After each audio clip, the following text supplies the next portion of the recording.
Que motivo eu tenho pra acordar mais cedo? Em pleno domingo, chova ou faça sol. Se não for trabalho ou então diversão, algo que eu faça por obrigação. Eu tenho motivo pra acordar mais cedo. Em pleno domingo, chova ou faça sol. Vou te encontrar na escola dominical, que faz o domingo ser especial. Escola dominical, feita pra mim, pra você. Espaço pra crescer e a Bíblia conhecer, sempre junto com você. Escola dominical, feita pra mim, pra você. Espaço pra crescer e a Bíblia conhecer, sempre junto com você.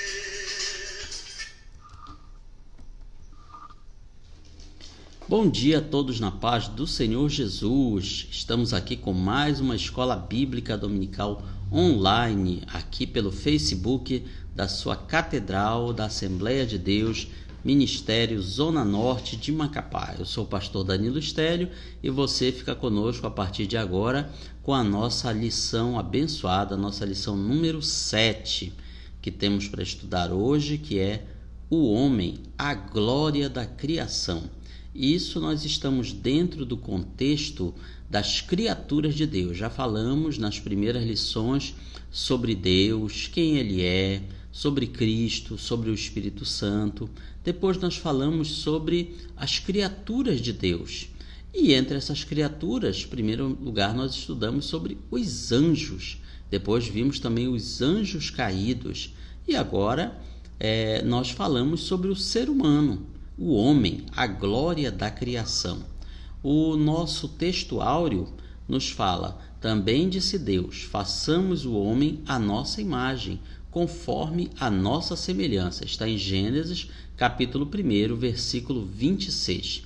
Então nós observamos que essa mudança, digamos assim, do ser humano como uma das criaturas de Deus foi que deu origem à nossa história, ao que nós conhecemos até hoje como humanidade. Dessa maneira, vemos que o ser humano ele foi criado a partir de uma decisão de Deus, a partir de um ato decisório. Deus não foi obrigado a criar o ser humano. Ele nos criou porque ele quis fazer assim, ele quis fazer dessa maneira. Então, nós observamos também que foi um ato coletivo, façamos.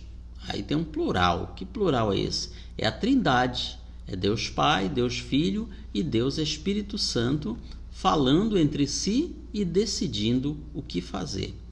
Portanto, para nós essa lição é importante porque tem tudo a ver conosco. Mostra que o ser humano ele surgiu a partir de uma vontade divina. Não foi simplesmente uma espécie de evolução. Não foi nada disso. Deus nos criou porque Ele quis criar assim. Dessa maneira, temos que entender o nosso papel na criação. E o nosso papel na criação é justamente esse, de glorificar a Deus, de, através da nossa vida, dar-lhe louvor e glória. A verdade prática nos fala que o homem é a glória da criação de Deus. Parece um pouco contraditório, não é? Que uma criatura que viva num planeta como esse, um planeta pequeno como o nosso, que é um dos menores aqui do nosso sistema solar, e se a gente for observar dentro da nossa galáxia também é um dos menores que existe. Nosso sistema solar, digamos assim, fica na periferia da galáxia. E parece um pouco incrível para muita gente que nesse pequeno mundo haja Deus colocado um ser, uma criatura inteligente, que é a glória da sua criação, a sua imagem e semelhança. Mas é a isso que a Bíblia Sagrada nos ensina. Em primeiro lugar, falaremos sobre a origem do homem, de onde o ser humano veio. Aqui na nossa lição, nós vemos que a Bíblia nos expõe as evidências, a origem, o propósito. Em primeiro lugar, é uma criação divina, uma criação especial de Deus, não é uma evolução, como se ensina por aí. Ou seja, nós não viemos de uma forma inferior de vida. Deus formou o homem com os próprios elementos da terra. Ele formou o ser humano a partir do pó da terra e depois soprou nas suas narinas o fôlego da vida. Então não quer dizer que Deus tenha feito simplesmente um boneco de barro e soprado nas narinas daquele boneco de barro. Não, ele fez o boneco de barro, do barro ele fez o ser humano, carne, ossos, sangue, toda a parte material Deus fez a partir do pó da terra. E se a gente for observar a constituição do ser humano, nós temos no nosso corpo a mesma proporção de elementos químicos que tem na terra: carbono, oxigênio, nitrogênio, magnésio, zinco, potássio. Nós temos a mesma proporção que existe no solo terrestre. Vemos então aí uma prova, uma comprovação daquilo que a Bíblia nos fala. Mas o ser humano não tem apenas a parte material, ele também tem a parte imaterial, que é este sopro de vida que vem de Deus. Deus, portanto, nos concedeu uma natureza espiritual semelhante à dele. Quer dizer que nós somos pequenos deuses? Não. Quer dizer que nós temos uma natureza material e espiritual, diferente dos anjos. Por exemplo, os anjos eles só têm uma natureza espiritual, eles não são feitos de matéria. Embora eles possam se materializar conforme Deus ordene, mas eles não são feitos de carne e osso como nós. Deus também concedeu ao ser humano um mandamento para governar e subjugar a terra. Governar aqui não significa tiranizar. Não significa fazer com o mundo aquilo que nós estamos fazendo hoje, destruindo o solo, a água, o meio ambiente, destruindo os animais, extinguindo espécies. Não é isso. Governar aqui quer dizer administrar, cuidar. Ou então, uma palavra que nós usamos muito hoje em dia, sermos o gestor da terra. É isso que Deus nos chamou para ser, para gerir toda essa situação que Ele criou. Deus cria o mundo e Deus nos coloca para cuidar. Ele também nos deu a capacidade de nos multiplicarmos, de criarmos novas vidas. Essa capacidade os anjos não têm, por exemplo. Eles não se reproduzem. Então não tem anjinho pequenininho, bebê com asas, como a gente vê nos desenhos. Não tem. Todos eles já foram formados, prontos, adultos, acabados. Já nós, seres humanos, não. Nós envelhecemos, morremos, mas antes disso nós damos origem a novas vidas, a novas criaturas. Vemos também que o homem ele foi formado como imagem de Deus. Essa imagem aqui quer dizer uma espécie de cópia, de xerox. Então nós somos uma espécie de xerox de Deus. Em que sentido? Não quer dizer que a gente tenha superpoderes, não. Não quer dizer que a gente seja onipotente, onisciente, não é isso não. É porque, em primeiro lugar, nós temos personalidade. Nós somos seres pessoais. Nós temos capacidade de ter comunhão com Deus. Nós temos também semelhança moral. Ou seja, assim como Deus distingue o que é certo do errado, assim também nós sabemos distinguir. Às vezes a gente nem precisa que alguém nos ensine. Instintivamente nós já percebemos, tem coisa errada nisso aqui. Ou como virou até ditado, algo de errado não está certo. Pois é, isso nós já temos.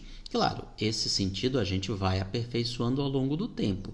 E o que dizer das pessoas que fazem coisas erradas mesmo sabendo que estão erradas? Bom, esse sentido de certo e errado elas têm, só que elas não estão obedecendo. É como se fosse uma das luzes do painel do carro. Está aceso, indicando que tem problema no motor, na gasolina, no óleo. Você pode ignorar aquilo ali e continuar a transitar até o carro pegar fogo, ou então você pode parar para fazer o conserto. Assim também é o ser humano. Deus colocou as luzes no painel da nossa vida. Então as luzes de vez em quando estão acendendo. Você está errado, você precisa mudar, você precisa se corrigir. E aí nós temos a escolha de obedecer aquele aviso ou ignorar. Nós temos também uma natureza racional. Quer dizer que nós temos capacidade intelectual de raciocinar, conhecer a Deus e outras criaturas. É diferente dos animais. Os animais eles são irracionais, ou seja, eles são movidos pelos seus instintos básicos. Quais são os seus instintos básicos? De comer, de se proteger, de procriar. E por isso eles obedecem a esses instintos. Por exemplo, não é incomum você observar animais como os leões, quando estão ocupados procriando, eles não prestam atenção em mais nada em volta deles. Pode passar os animais que normalmente eles se alimentam, uma zebra, um antílope, eles não ligam, não estão nem aí, porque o instinto deles naquele momento é de procriar. O instinto da fome ficou para trás, é esquecido. E por outro lado, vemos que os animais também eles não conseguem ter essa capacidade de planejamento, de futuro. Não, eles vivem somente aquele momento ali e tudo que eles fazem dos seus instintos é baseado nisso. O homem também tem a capacidade de governar, de controlar as coisas. E nós vemos isso na história da humanidade. O ser humano saindo de uma situação em que ele tinha praticamente só o próprio corpo, só suas mãos e pés, e hoje, com a nossa tecnologia, nós controlamos o mundo, domamos a natureza, exploramos a natureza. Exploramos até demais, na verdade, né? Tanto é que a gente está deixando o mundo com aquecimento global, com poluição, com tantas coisas que nós poderíamos ter evitado. Imagine só, por exemplo, se nós, em vez de usarmos as energias hidrelétrica, de queimar carvão, queimar petróleo, a gente usasse, por exemplo, só a energia solar. Uma energia limpa, sustentável. E só a energia solar, dos ventos e das marés, é o suficiente para dar energia para a nossa civilização sem que a gente possa poluir o planeta. A energia solar que chega no nosso planeta em 1 hora é suficiente para sustentar o mundo por 1 ano inteiro. Você já imaginou? Então, nós temos essa capacidade, nós poderíamos fazê-lo se quiséssemos. Deus nos concedeu. Também Deus nos deu autoconsciência, ou seja, nós nascemos e sabemos que nós somos nós. Claro, quando ainda somos criancinhas, bebezinhos, a gente ainda não tem essa autoconsciência bem desenvolvida. Mas com o passar do tempo, isso os pedagogos e os especialistas podem sempre confirmar, a criança, o bebê, ela vai começando a tomar consciência de que ela é ela, os pais são outras pessoas, diferente dela. Primeiro ela vê os pais como uma extensão de si própria, mas depois ela começa a perceber, eu sou eu, papai é papai, mamãe é mamãe. Então essa autoconsciência os outros animais não têm. Não tem essa ideia de que eles são únicos. Deus também nos concedeu a natureza social, ou seja, nós temos a tendência de nos agregar, de fazermos uma sociedade, que pode ser uma família, aumenta para um grupo de famílias, um clã, ou aumenta para um grupo de clãs, uma tribo, depois para uma sociedade. Tudo isso nós temos necessidade. As redes sociais estão aí para provar que mesmo as pessoas que podem não gostar de muito contato pessoal, físico, de reunir fisicamente, presencialmente com as pessoas, mas elas precisam ter contato com o outro, nem que seja de forma virtual. Também Deus nos fez como seres especiais. Em que sentido? Nós temos a capacidade da fala, que outros animais não têm. Eles se comunicam, claro, através de sons, de cheiros, de expressões, mas são, digamos assim, mensagens que não têm uma complexidade como a fala do ser humano tem. Nós conseguimos expressar não apenas ideias concretas de coisas reais, mas também ideias abstratas, teóricas. O ser humano também tem a capacidade de apreciar a beleza, os animais irracionais não. Então, você observa um pássaro, um mamífero que vive ali no meio da selva, no meio da floresta, para nós aquilo lá é muito bonito, mas para ele não. Ele não consegue entender que ali tem beleza, ele não tem essa consciência. Também nós temos algo que os animais não têm, a necessidade de adorar um ser superior. Os animais não têm religião, já o ser humano tem. O ser humano, por mais que ele não conheça Deus, não conheça a Bíblia, mas ele vai ter a necessidade de dizer, tem alguma coisa, tem um ser maior do que eu. E a esse ser maior, ou seres maiores, nós temos a necessidade de prestar culto, de adoração. Veja, portanto, que isso são elementos que não existem na natureza, não existem nos animais. Vamos falar então aqui sobre a natureza do homem. Já vimos, por exemplo, que a natureza dos anjos é uma natureza espiritual. Eles não são de matéria como nós. O ser humano começa pela questão do aspecto físico, que é bem demonstrado aqui em 1 Coríntios 6,19. Não sabeis que o vosso corpo é templo do Espírito Santo, que habita em vós, proveniente de Deus, e que não sois de vós mesmos? Ou seja, esse nosso corpo físico não é simplesmente uma casca, uma carcaça. Ele é um templo do Espírito de Deus. E aí a gente pode pensar que é somente os fiéis, os santos, que se aplica esse versículo. Não, são todas as pessoas. Todo mundo tem uma espécie de fagulhazinha divina, que é o Espírito Santo na sua vida. Claro, algumas pessoas podem alimentar essa chama. Assim como você pega uma fagulha, faz um pequeno fogo, você pode apagá-lo ou você pode abafá-lo, você pode alimentá-lo, depende da sua escolha. Então, tem pessoas que escolhem aumentar esta chama na sua vida. Buscam ter mais de Deus, buscam mais comunhão com Deus. Outras escolhem abafar aquela chama. É por isso que nós observamos que mesmo pessoas aparentemente muito maus, ruins, até mesmo ateus que não acreditam em Deus, eles conseguem fazer coisas boas. Por que isso? Por causa desta pequena chama, desta pequena fagulha do Espírito Santo nas suas vidas. Ou seja, o que a Bíblia está dizendo é que nós não somos nossos mesmos. Deus nos fez não para nós, mas sim para Ele. Também mostra que o nosso corpo, ele não é nosso, ele é de Deus. Deus nos emprestou para que a gente possa interagir aqui nessa terra, porque sem esse corpo nós seríamos só não matéria, nós seríamos só espírito, e a gente não ia conseguir interagir. Um espírito não pode comer, beber, não pode pegar as coisas, não pode fazer nada disso. Ou seja, aquela história de meu corpo, minhas regras, não é verdade. O corpo não é nosso. O corpo foi Deus quem nos deu. Pode ser o corpo mais perfeito e atlético do mundo, ou pode ser o corpo mais deformado do mundo, mas foi Deus quem nos concedeu.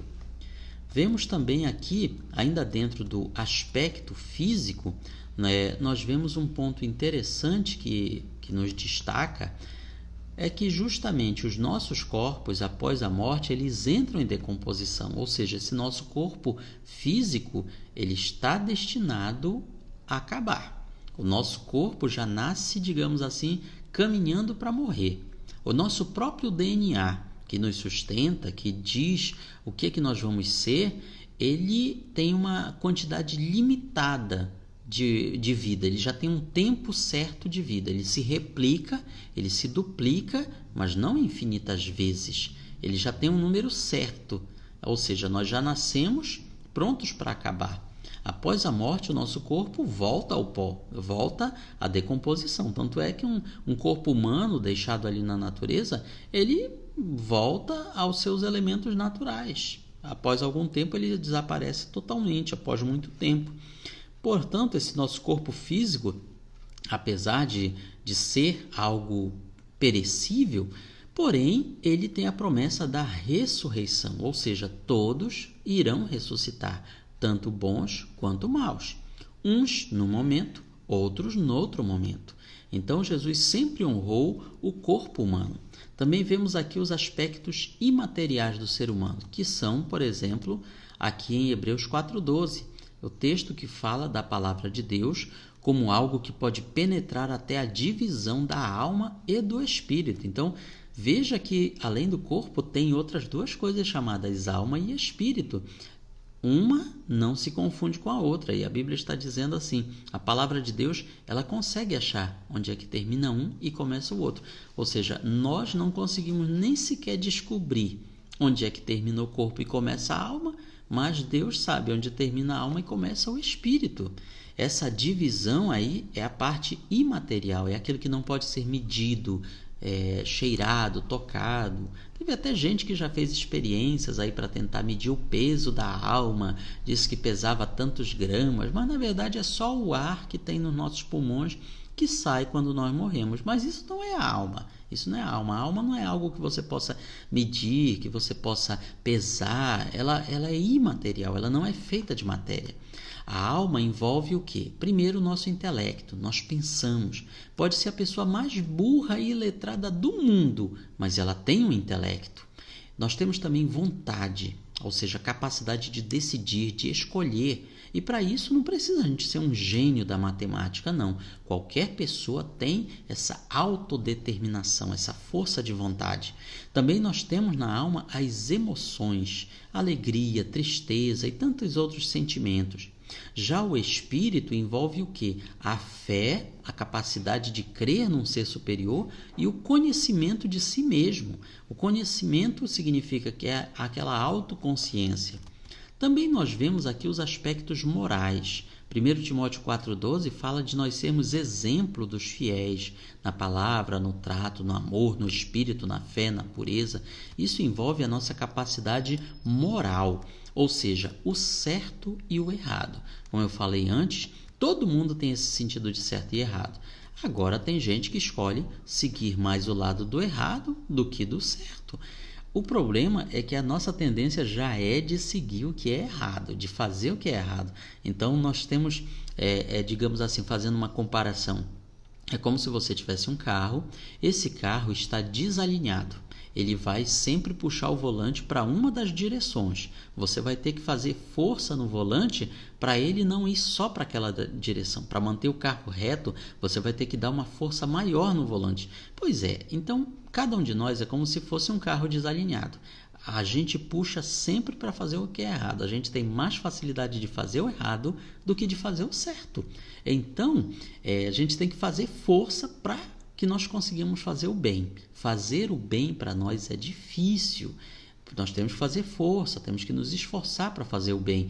Já para fazer o que é errado, é muito fácil. É 2. Mas para fazer o que é certo, nós temos que ter muita força. Essa, digamos assim, é o grande defeito de fábrica que todos nós temos.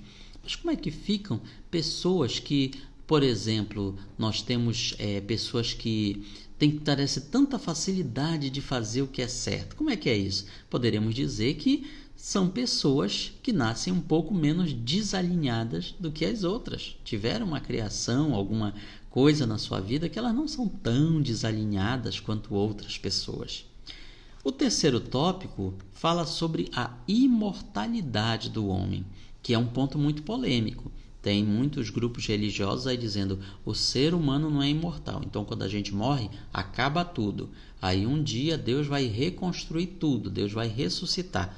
Só que você só pode ressuscitar uma coisa que ainda está lá. Se não sobrar nada da gente, nem pensamentos, emoções, nada, Deus vai ter que reconstruir tudo. Não é só o corpo, Ele vai ter que refazer a nossa memória, a nossa vontade, nossos pensamentos, o nosso eu.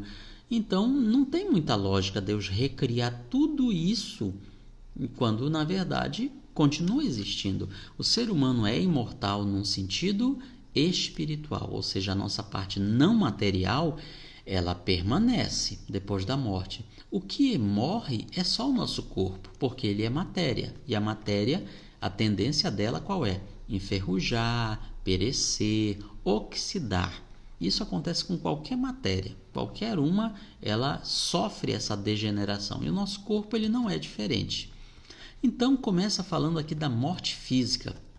É bom destacar que essa morte vem de onde? Gênesis 3,19. Deus, após o pecado de Adão e Eva, decreta: vocês vão voltar ao pó, Adão e Eva. No suor do teu rosto comerás o teu pão até que te tornes a terra, porque dela foste tomado.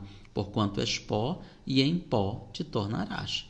Ou seja, essa morte é apenas do nosso corpo físico, que é de onde foi formado o nosso corpo, é do pó da terra.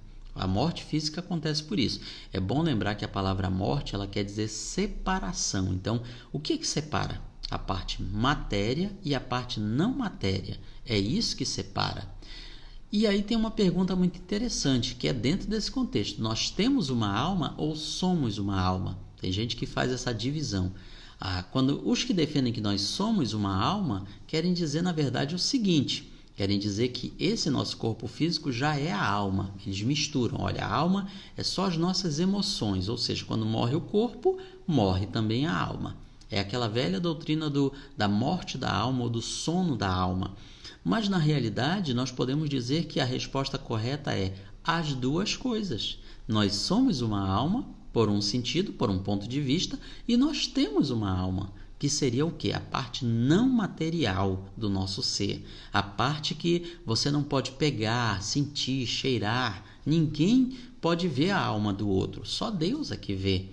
É muito fácil de dizer, alma são só as nossas emoções. Ora, se fosse por isso, os animais também teriam alma, porque eles também têm emoções. Eles ficam com raiva, eles ficam tristes, eles ficam com fome, tudo isso. Então, a morte física, ela vem fazer isso, ela separa o corpo do resto da nossa parte, que é alma com espírito, que ainda tem o espírito aí. Ah, mas é aquele texto que fala que o espírito volta para Deus, o fôlego de vida volta para Deus. Sim, ele volta. Ele volta com o quê? Com a nossa alma. E aí, diante de Deus, nós somos julgados. Aqueles que fizeram bem vão para o paraíso, esperar a ressurreição dos justos. Os que fizeram mal vão para o inferno, esperar o juízo final. Então, todos vamos voltar para Deus, mas nem todos vão ficar nas delícias com Deus. Aqueles que escolheram fazer o mal, o caminho errado, vão voltar para Deus após a morte, vão ser julgados e vai para onde? Vai para o lugar de tormento. É como se fosse, digamos assim, um pré-julgamento. Só que aquele julgamento ainda não está completo.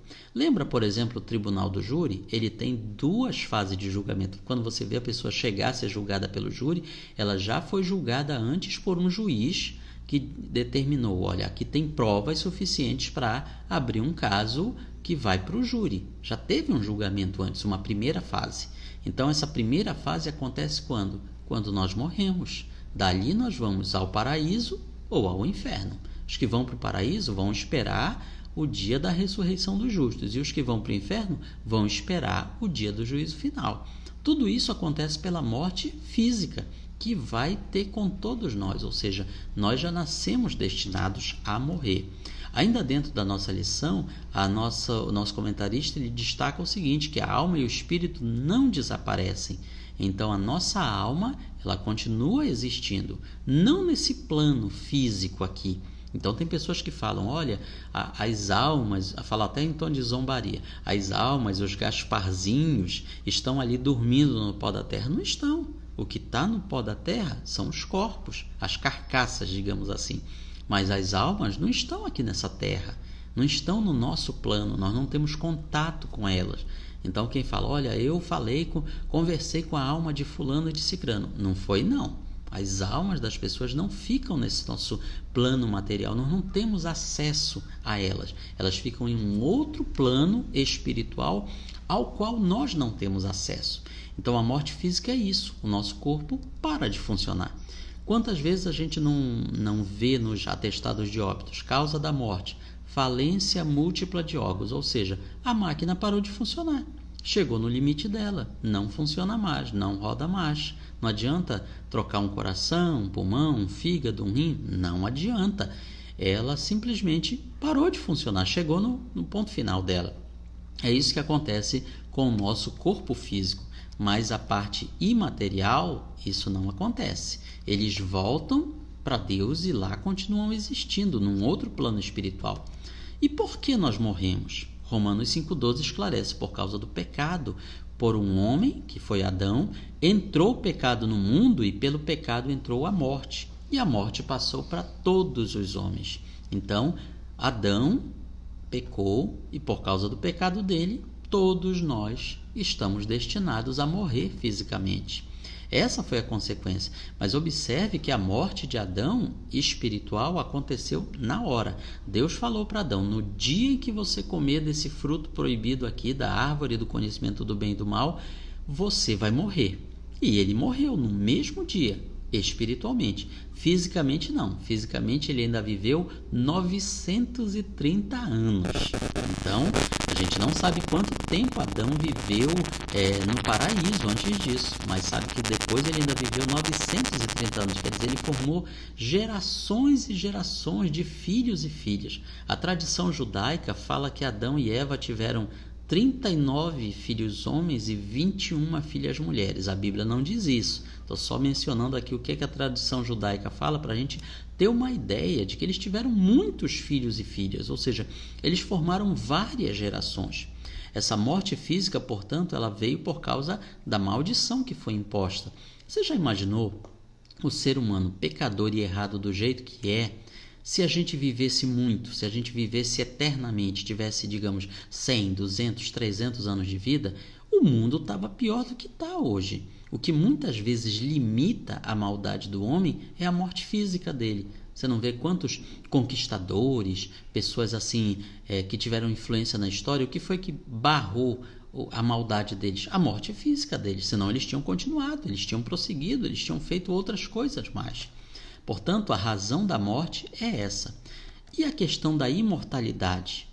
Significa que nós continuamos existindo depois da morte física. Lucas 23, a promessa de Jesus ao ladrão na cruz: em verdade te digo que hoje estarás comigo no paraíso. Então, não foi uma promessa, olha, daqui até um futuro distante, quando tiver a ressurreição. Não, é hoje. Naquele mesmo dia, o ladrão arrependido foi levado ao paraíso. Isso daí, digamos assim, ele passou na frente de muita gente, porque ele se arrependeu aos 45 do segundo tempo, foi perdoado e recebeu a promessa do paraíso.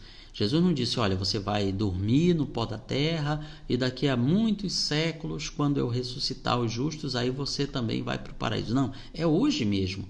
Ou seja, a nossa existência, ela continua. Quando nós fechamos os olhos aqui nessa terra, nós abrimos os olhos na eternidade. Seja uma eternidade de descanso, seja uma eternidade de tormento. A imortalidade também, portanto, nos mostra que assim como Deus é imortal, nós também somos imortais. Só que Deus é imortal no sentido pleno da palavra. Ele não tem começo e não tem fim. Nós temos começo, mas não teremos fim. Ou seja, nós vamos viver para sempre. Agora, onde e como a gente vai viver, aí é outra história. Aí depende de cada ser humano. Chegamos então à nossa aplicação pessoal. O homem, o ser humano, quando a gente fala homem, é homem e mulher. Alguém pode perguntar, e os outros gêneros? Não tem. A Bíblia só fala de dois, homem e mulher. Ele é a coroa da criação.